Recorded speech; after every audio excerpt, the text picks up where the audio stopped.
Hello guys, prito ako ngayon ng pidlayan guys, ng isda guys. Kasi nag-request yung asawa ko guys na gusto niya yung halang-halang na may gata.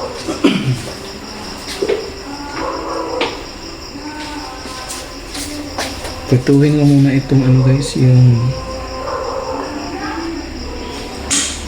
pidlayan. Ito guys oh. Prituhan ko muna ito guys oh. So ilagay na natin guys.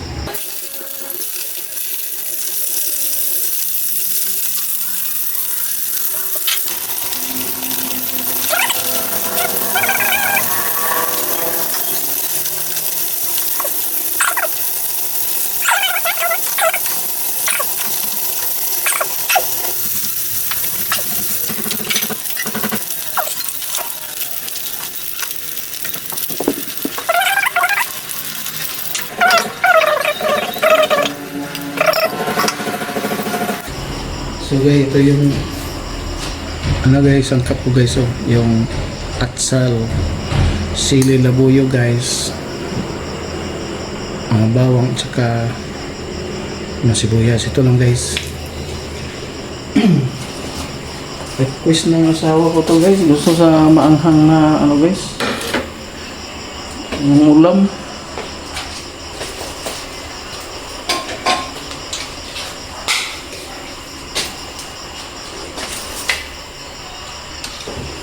So, unahin natin ang ano guys, yung sili labuyo guys, para maluto ito guys.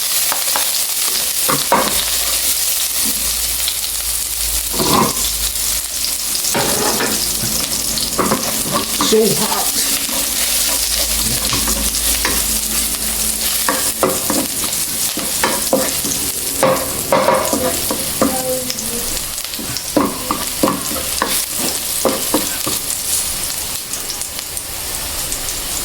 So, isunod na natin ang atsal guys.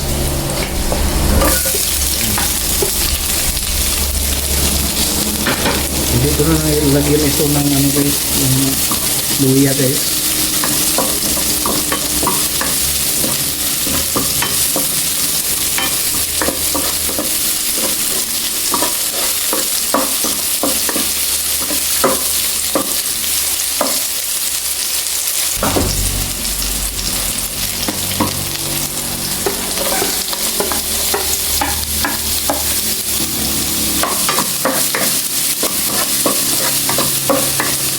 Yung baho ng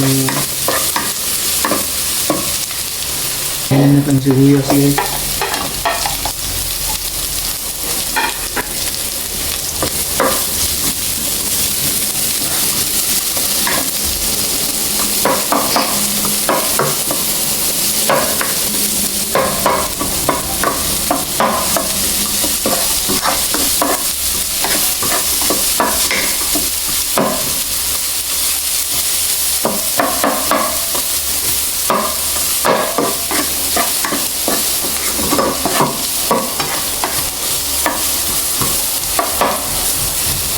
Ilagay na natin yung pinirito ko kanina.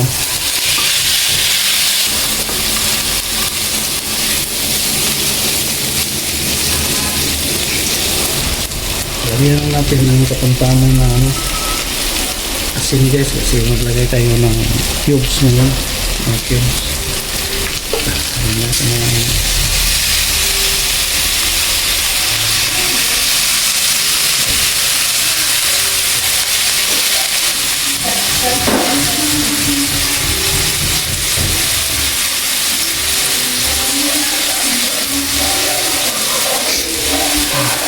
try na din natin ang ano guys, yung gata guys.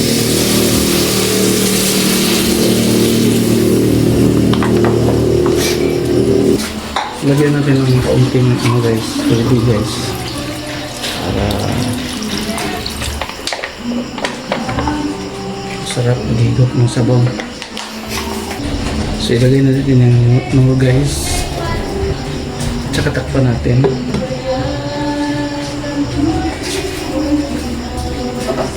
While na ano yan guys, pakuluan natin guys. Hiwa muna tayo ng balat muna tayo ng pipino guys. Balatan muna natin ito guys.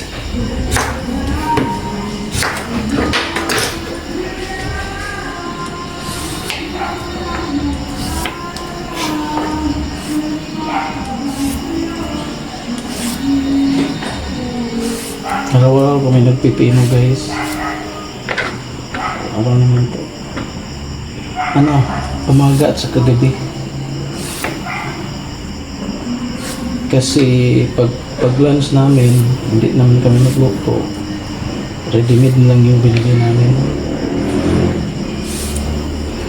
Kami dito sa ano guys, sa bahay namin guys, mga 6 years na kami na hindi nagamit na guys yung pasta. Organic yung ginagamit namin guys. Asin lang. Ngayon lang ako naglagay ng seasoning. Yung more.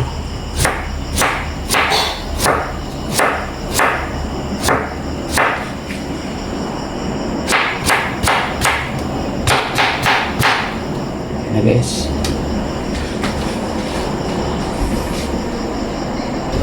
Yan na guys. Kumukulo na guys. So, tikman natin ito guys kung masarap na ba guys.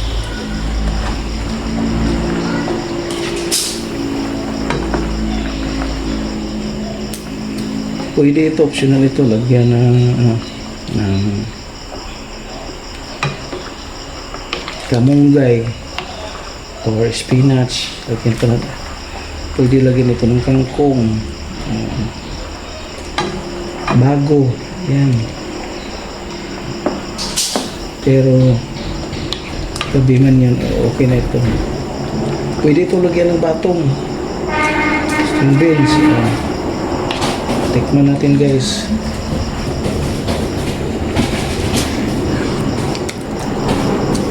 Okay na. Pero lagyan pa ng katamtaman lang na asin. Na ano, yung hindi nakalimutan ko yung alamang pero okay lang. Pwede itong lagyan ng alamang at saka kamyas. Ito guys. Napakasarap pag may alamang at saka kamyas guys. Ito yung niluto ko guys.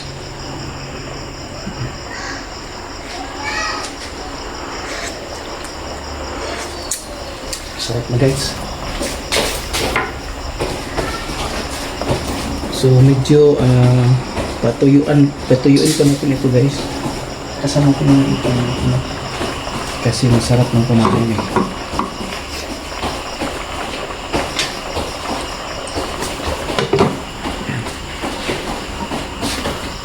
Try ninyo itong niluto ko guys. Basta maparami ang kain nyo guys.